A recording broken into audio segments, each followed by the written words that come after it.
Se você tem vontade de destravar de vez, superar suas grandes dificuldades com o inglês, seja o listening, a fluência, a pronúncia, o speaking, se você quer saber onde você está, para onde você quer ir e quais os passos práticos para você seguir, acompanhe esse vídeo até o final, que eu vou falar de 7 passos práticos e fáceis e te dar esse caminho para que você possa chegar lá.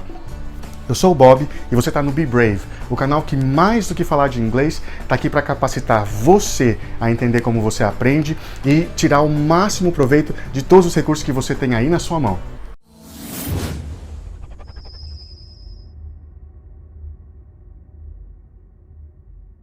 Mas afinal, o que são esses 7 passos? E como que eu posso ter certeza de que eles realmente funcionam? Bem, no vídeo anterior eu falei um pouco da minha trajetória. E se você não assistiu, você pode dar uma olhadinha, que ali eu conto os detalhes de como eu cheguei a essa conclusão depois de 25 anos de trabalho com ensino de idiomas. Bem, ao longo desse tempo eu fui percebendo que tem bastante gente com bastante dificuldade e que literalmente estão travados em algum ponto do aprendizado do inglês. Talvez esse seja o seu caso. Mas e se você descobrir que o problema não é com você? Se você descobrir que existe sim uma fórmula que você pode utilizar nesse passo a passo para sair desse travamento. Bem, ao longo desses 25 anos, eu já capacitei mais de 1000 alunos a saírem desses problemas e a destravarem e fluírem no inglês. Você pode dar uma olhadinha em algumas pessoas que você vai ver agora falando desse trabalho. Hello, I am Eliane Hernandes. I am 37 years old and I am mother of 2 girls, beautiful girls, and I live in Mojimirim. O Bob me mostrou que poderia aprender sim, que é possível sim aprender, dentro das limitações, das particularidades de cada aluno. Buscando essa informação, ele me mostrou resultados reais de que eu poderia confiar em mim mesma e aprender.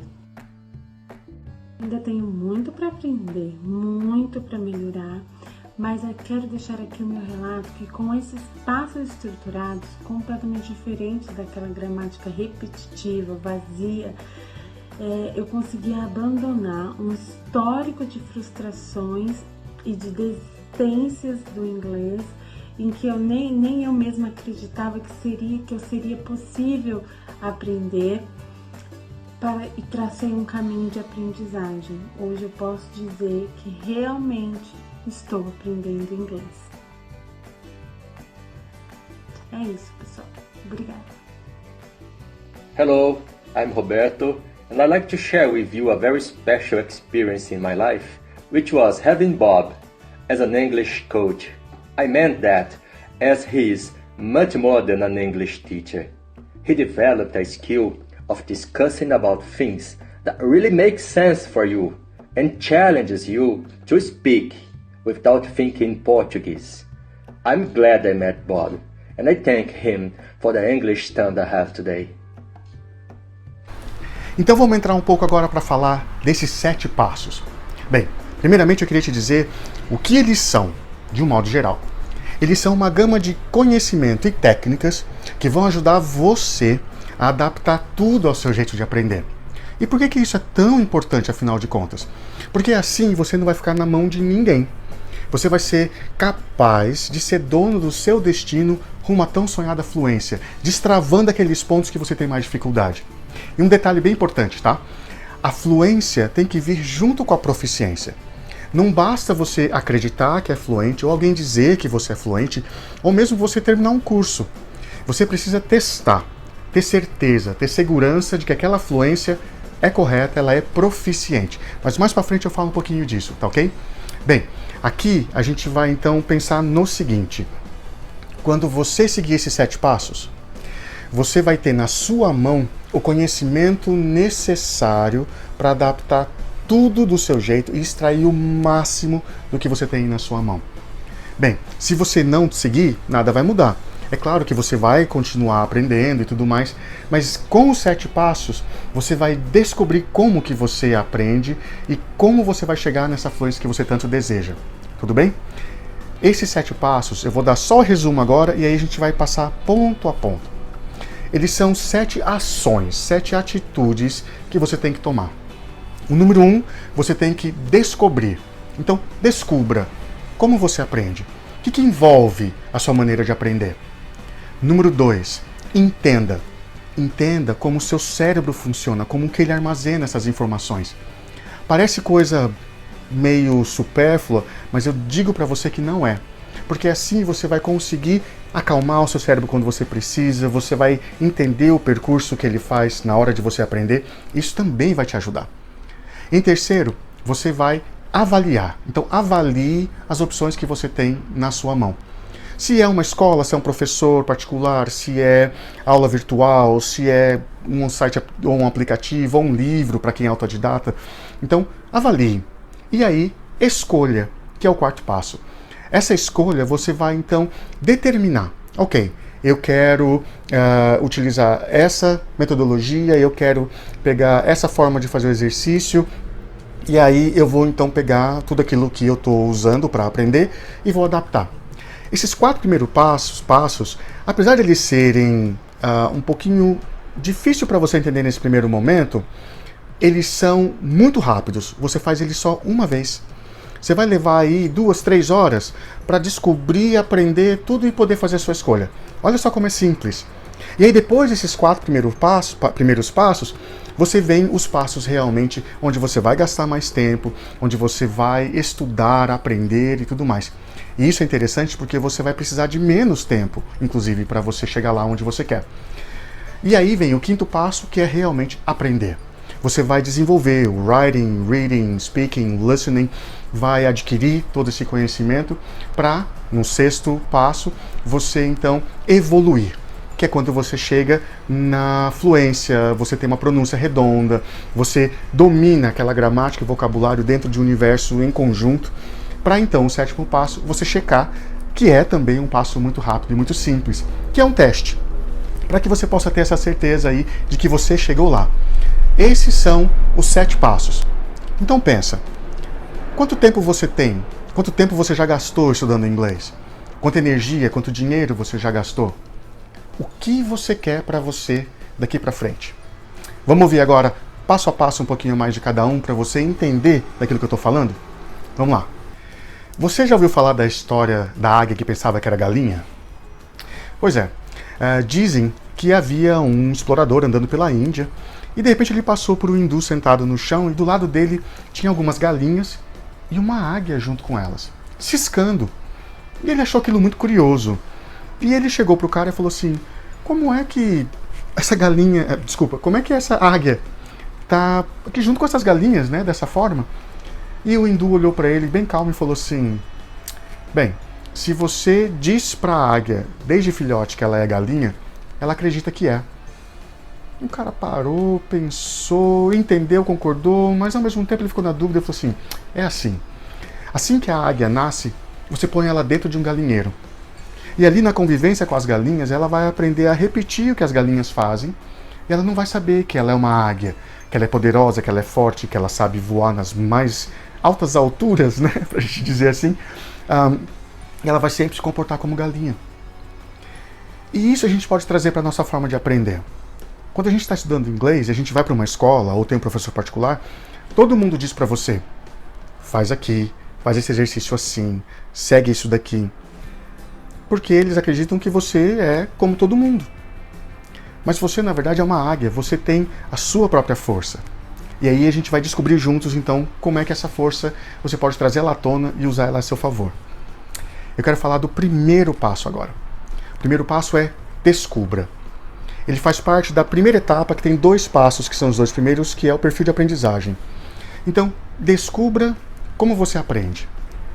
Então, vamos falar então do perfil de aprendizagem, que são 3 componentes.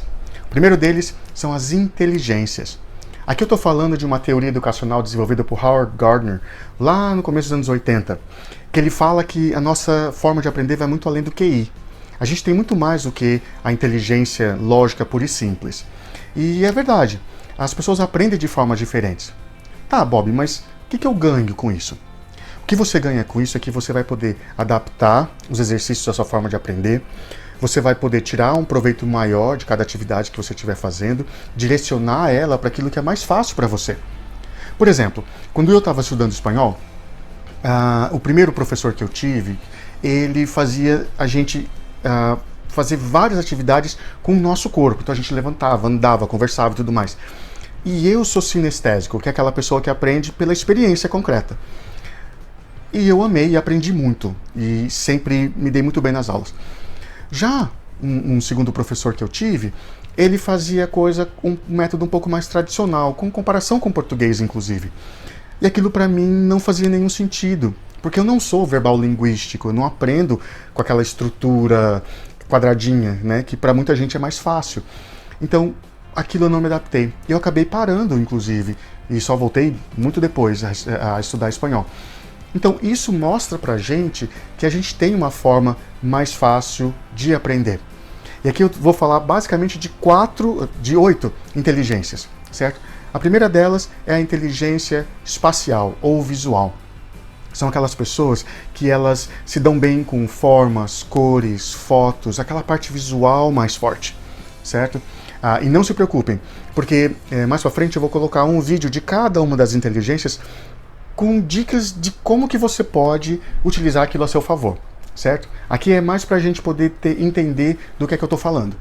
Bem, existe a pessoa que ela é lógica. Então, a pessoa ela tem uma mente mais de engenheiro, digamos assim.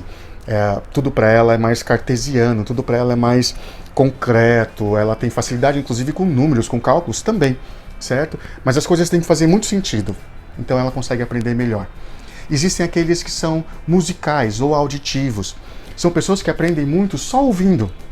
Você já conheceu alguém ou já encontrou alguém, de repente, num curso de inglês, aquela pessoa ouvia e já captava aquela mensagem?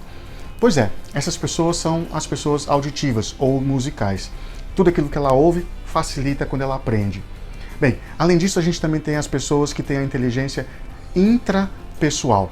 São aquelas pessoas autodidatas. Elas se dão super bem com a forma de aprender sozinhas, com um livro, com um aplicativo ou com um site.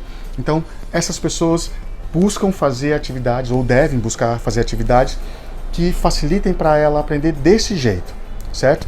Existem as pessoas interpessoais. São aquelas pessoas bem sociais, que se dão bem com todo mundo, que adoram estar em grupos. Essas pessoas aprendem na convivência. Naqueles exercícios em que você vai, conversa com um amigo, você faz o que a gente chama de roleplay, né? Que você finge ou faz um teatro daquela situação. São pessoas que aprendem muito bem desse jeito. Além disso, hoje em dia se fala da inteligência existencialista e alguns também falam da inteligência naturalista. São as inteligências onde você é um cara mais voltado para pensamentos, teorias e tudo mais, ou para a natureza em si. Nesses dois casos aqui, você vai ter, especialmente o existencialista, aquela coisa muito da leitura. Né, vai ser muito mais fácil para você entender os conceitos, os funcionamentos, as ideias que estão por trás daquilo. Né? Já o naturalista aqui, a gente vai ter que adaptar tudo aquilo para uma coisa que é concreta para ele, né? Que faz sentido para ele. Aí aqui a gente vai levar o inglês para esse universo específico dele. Já as pessoas como eu, que são sinestésicas, elas aprendem a partir da experiência viva daquilo, certo? Ela precisa pôr a mão na massa, ela precisa se movimentar, ela precisa viver aquela situação. Para ela isso é muito mais fácil. E existem as pessoas que são verbal linguística.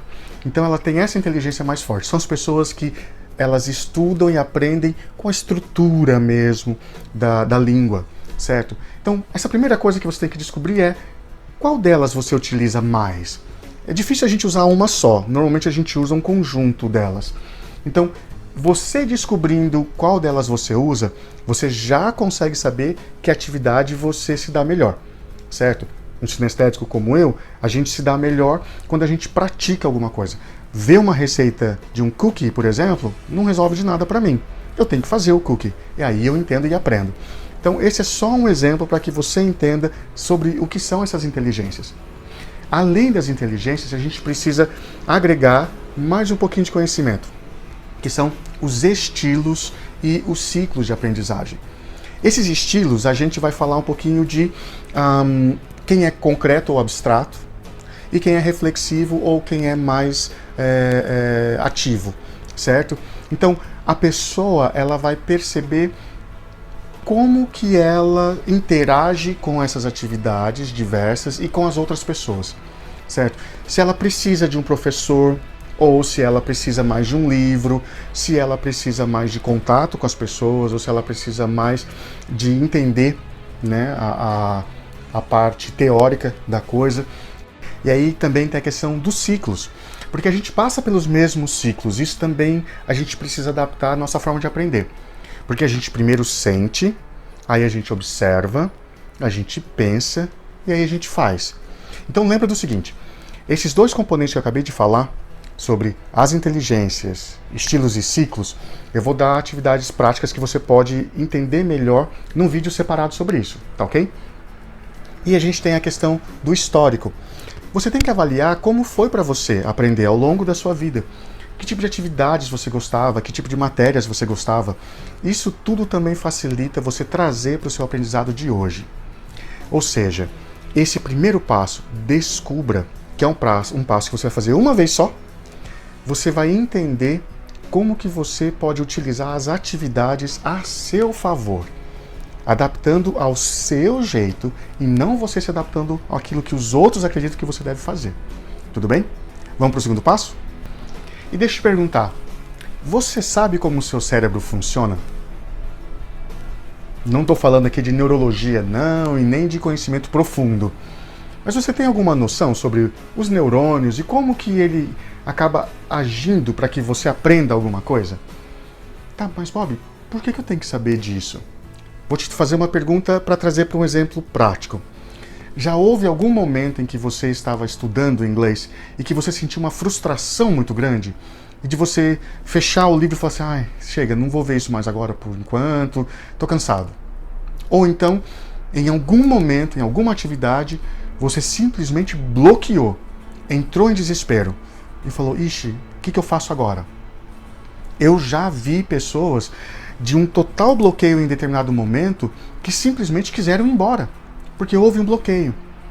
Então, quando a gente começa a entender como o nosso cérebro aprende e como ele funciona, e aqui eu estou falando de duas coisas básicas, as ondas cerebrais e as químicas cerebrais, a gente consegue começar a dominar essas emoções quando elas surgem e fazer com que elas trabalhem a nosso favor. É isso mesmo. Quando a gente entende as ondas cerebrais, a gente está falando aqui de uma máquina. O nosso cérebro é uma máquina de alta performance, né? Se você pensa que ele tem 2 a 3% do peso do nosso corpo, mas ele consome 25% de toda a energia, ele é uma máquina de alta performance. Bem, com isso, ele produz energia. E aí nós temos as ondas de eletromagnetismo, que são as ondas de energia que ele produz. Quanto mais baixo, melhor a gente aprende. Quanto mais alto, mais estressado a gente fica, e é por isso que a gente bloqueia. E quando a gente tem uma sensação de bloqueio ou de chateação, de frustração, essas ondas sobem. Então, um exemplo para baixar é respiração controlada.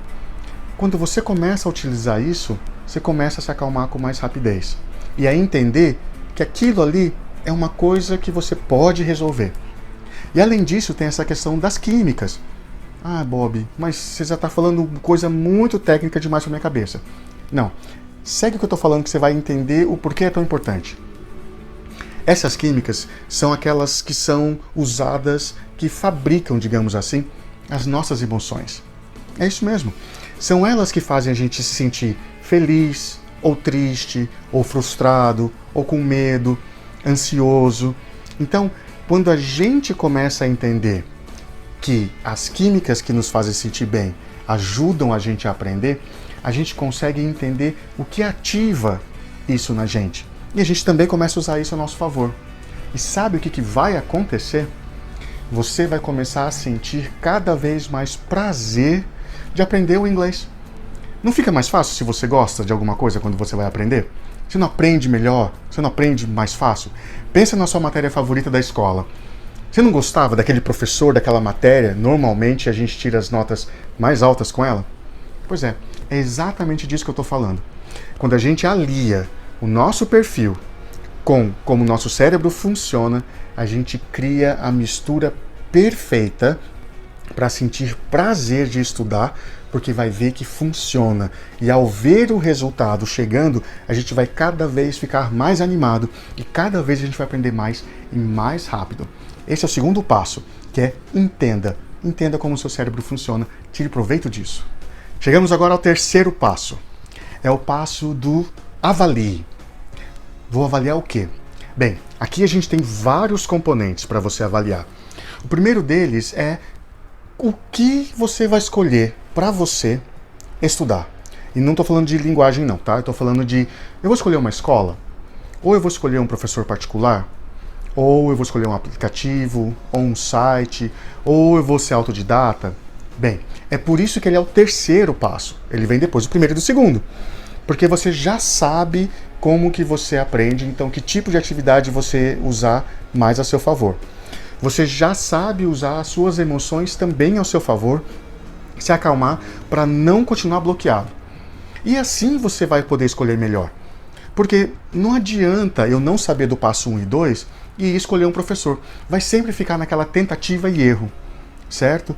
E aí eu vou, uma hora eu tento um professor, outra hora eu tento uma escola, agora eu vou estudar no aplicativo. Você já passou por isso ou conhece alguém que já tentou essas coisas todas? Pois é. Com certeza, muita gente já passou por isso. E é muito comum, porque as pessoas querem sentir que elas evoluem. Então elas vão tentar coisas diferentes porque elas sempre acham que aquilo ali não funciona. Mas é porque elas não sabem como elas realmente aprendem. Então aqui você vai avaliar quais essas opções você tem. Você também vai avaliar que opções que eles te oferecem de como eles vão te ensinar. Mas eu não preciso saber tanto detalhe assim. É verdade. Você precisa entender o básico. Se você chega numa escola e eles falam, a gente usa o Communicative Approach. Ok, o que isso significa? Então você precisa ter um pouquinho de conhecimento. Isso acontece muito também com um professor particular. Que metodologia você usa, professor? Eu uso essa ou aquela. Mas e o que isso significa na prática para você? Talvez você não consiga entender muito bem, certo? Bem, quando você começa a entender já como você aprende, como seu cérebro aprende, você começa a escolher melhor as opções para você. A partir daí, você consegue ter o domínio das coisas vindo até você. Porque depois de entender todo esse processo, você vai começar a escolher o que você quer e como aquele conhecimento vai chegar até você. Esse é o próximo passo que eu vou dizer. Bem, chegamos nesse quarto passo, que é o escolha. Depois de descobrir, entender, avaliar, chega a hora de você escolher. Escolher que técnicas e que ferramentas você pode usar. E aí eu estou falando aqui um pouco mais de neurociência. A neurociência tem grandes ferramentas que a gente pode usar quando a gente está estudando em casa, fazendo uma tarefa ou mesmo preparando uma apresentação, por exemplo. E aqui vou dar o exemplo do mind mapping. Mind mapping é uma coisa que é muito fantástico, porque você pode usar para aprender vocabulário, pronúncia, gramática, e é muito fácil e muito rico para você usar. E você vai juntando o seu material na sua forma de aprender para facilitar a gravação daquele conteúdo. E o que você ganha com isso? Bem, primeiro, você para de ficar na mão dos outros, de que os outros digam faça isso, faça aquilo, siga por aqui ou siga por ali, porque você já sabe de você. Então, essa é uma coisa. Segundo, você vai começar a escolher melhor qual atividade você vai começar a gastar mais tempo e qual você precisa gastar menos tempo, porque é mais fácil para você. E dessa forma você vai enxergar com facilidade qual é o caminho que você vai seguir. Lembra? Você não quer chegar lá na fluência, como eu falei, com proficiência? Então, esse é o caminho. Só que não adianta você enxergar o topo da montanha sem saber qual é o percurso até lá. Não é verdade? Você pode ir pelo lado muito mais difícil. Então, isso tudo aqui está te mostrando qual é o passo mais fácil, qual é o caminho mais fácil para você chegar lá, certo? Então, esse é o quarto passo para você escolher como que você vai fazer e o que você vai usar para gravar tudo isso na sua cabeça. E agora chegou a hora de aprender. Esse é o quinto passo. Lembra que eu falei no começo, né? Esses primeiros 4 passos, apesar de parecer muito teórico, vão fazer uma diferença incrível na sua jornada. E eles vão levar muito pouco tempo para você descobrir, estudar, avaliar e escolher, afinal de contas. E agora chegou a hora de você pôr em prática. Esse aprender, eu estou falando das habilidades, que são aquelas 4 habilidades de um idioma. O speaking, o listening, o writing e o reading, certo?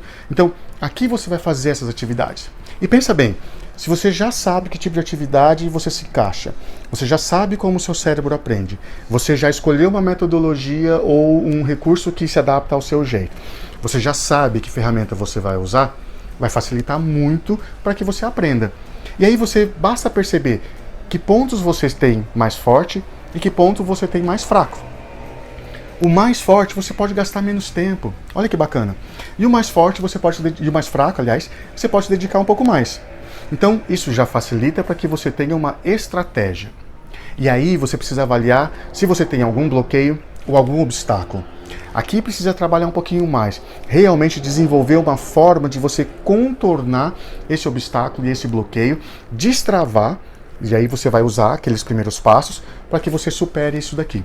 Você vai ganhar independência e você vai aprender de forma uniforme. Não vai acontecer com você aquilo que acontece com muita gente. Ah, talvez você já ouviu isso também. Ah, eu entendo, mas eu não falo. Ah, eu consigo ler, mas eu não sei escrever. Entendeu? Você conseguindo usar esse conhecimento prévio para desenvolver essas habilidades e aprender o idioma, vai acontecer de forma uniforme e não essa forma toda estranha que muita gente aprende. Esse é o 5º passo. Pois é, estamos chegando já no final. Esse é o 6º passo. E aqui eu falo das competências. Elas são parecidas com as habilidades, mas elas são diferentes na verdade. Estou falando de fluência, pronúncia, gramática e vocabulário. Mas Bob, você não falou que eu vou chegar lá na fluência e tal? Sim, aqui eu estou falando de uma outra fluência. Estou falando da fluência prática, como um passo, que é quando você começa a juntar as informações de forma fluida, e não a fluência de dominar o idioma, certo? Então, além dessa parte da fluência, a pronúncia é você falar de forma clara. A gramática é para você estruturar. E o vocabulário, afinal de contas, é para você poder transmitir a informação que você está querendo. Bem, muito parecida com as habilidades, aqui você vai conseguir identificar o ponto mais forte e o ponto mais fraco para se dedicar ao tempo ideal para cada um, os obstáculos e os bloqueios para desenvolver estratégias também. E dessa forma, tanto a habilidade quanto as competências, com esse conhecimento todo antes, você vai conseguir tirar o máximo proveito de cada exercício e evoluir mais rápido. E sabe o que é legal? Aqui tem um efeito bola de neve, porque você começa mais lento e aquilo vai acelerando, acelerando, acelerando, acelerando. Quando você percebe, você está aprendendo cada vez mais rápido. Então o começo pode ser que vá um pouquinho mais devagar, mas em seguida tudo começa a fluir com mais velocidade. Tanto as habilidades quanto as competências, tem vídeos já postados dando exemplos e dando exercícios práticos como você pode desenvolver. Dá uma olhadinha aqui, certo? E aí nós vamos agora para o 7º passo. Chegamos no 7º passo. Bem, aqui você já vai ver todo o resultado dos primeiros 6. Porque esse 7º passo, ele é o cheque. Cheque se você realmente aprendeu. E como que você pode ter essa certeza? Bem, como eu falei no começo, não é porque alguém te disse, não é porque você acredita. Você precisa medir realmente o quanto você aprendeu. Você sabia que se você chegar numa empresa para uma entrevista com um certificado de conclusão de qualquer curso, ele não serve de nada? Pois é, as empresas querem testes internacionais de proficiência, porque são essas grandes autoridades, essas grandes instituições que formulam esses testes que dizem se você realmente é proficiente ou não. E é por isso que eu falo que a fluência com proficiência, ela é muito melhor do que só a fluência. Porque às vezes a gente até vê uma pessoa que acredita que é fluente, a gente consegue entender. Mas você já percebeu aquele gringo, por exemplo, que às vezes está falando que está meio enrolado? A gente entende. E ele está falando, mas não está certinho. É mais ou menos o que acontece também com a gente quando a gente fala outro idioma, no caso o inglês. Então por isso que a gente tem que ter essa certeza. Isso vai dar pra gente segurança e vai dar pra gente a convicção de que a gente realmente aprendeu e que estamos sim dentro dos moldes daqueles que entendem do assunto. podendo se comunicar de forma correta e não só fluente. Bem, aí você tem várias opções de testes internacionais. Tem os testes americanos, tem os britânicos, tem das universidades ali. Alguns não tem mais nenhum que é permanente, eles são todos temporários. Normalmente você tem que refazer depois de algum tempo, porque a gente também pede, né, a aquisição linguística que a gente teve. Enfim, esse 7º passo é para você ter essa certeza. Você pega aqueles 4 primeiros para entender você, pratica o 5º e o 6º, e no 7º você checa. Mas, Bob, como é que eu posso aprender tudo isso de forma conjunta? É aí o que eu quero falar na próxima parte do vídeo, que não é um passo, mas é uma ideia diferente de como você pode estudar. É o que eu chamo de English in Clusters. É uma ideia desenvolvida em 25 anos de experiência de estudo. Quero compartilhar com você. Com certeza você nunca ouviu falar desses clusters, porque é uma ideia minha, na verdade, certo? Como eu falei inicialmente, quando eu digo a minha história, a minha trajetória, eu falo de onde vem esses clusters, que foi uma ideia que eu tive quando eu estudei programação de computadores na faculdade, mais de 20 anos atrás.